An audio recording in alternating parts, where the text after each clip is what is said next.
और इस खबर से आपको आगाह करें कि इमरान खान का बयानिया कमज़ोर करने के लिए मरियम औरंगजेब के सेल का घिनौना प्रोपेगेंडा सामने आया। अवाम में कन्फ्यूजन पैदा करने के लिए लफाफियों का नया हमला, हुकूमत और इमरान खान की बैकडोर राब्तों की झूठी खबरें फैलाई जाने लगी हैं। अब्बास शब्बीर हमारे नुमाइंदा खुसूसी हमारे साथ मौजूद है। अब्बास, क्या मामला है ये जो चीज़ें सामने आ रही हैं?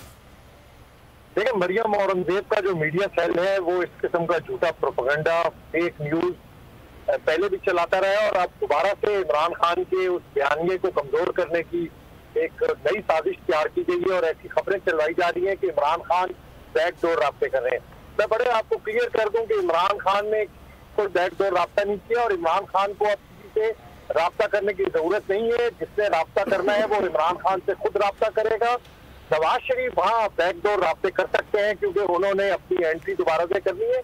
तो ये बयानिया मुकम्मल तौर पर एक साजिश और फिर इमरान खान बैकडोर राब्ते कर रहे हैं। इन खबरों में किसी किस्म की कोई सदाकत नहीं है।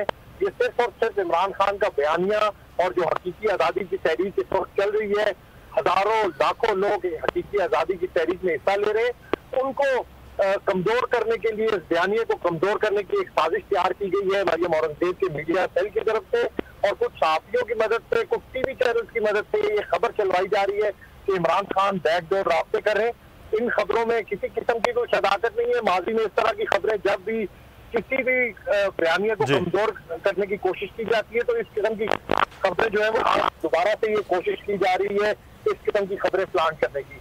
बिल्कुल बिल्कुल भी किसी सूरत बैकडोर राब्ता नहीं होगा। अवामी जो राब्ता मुहिम है, पीटीआई ने भरपूर तरदीद अब्बास इसकी कर दी है। अब्बास, हमारे साथ रहिएगा।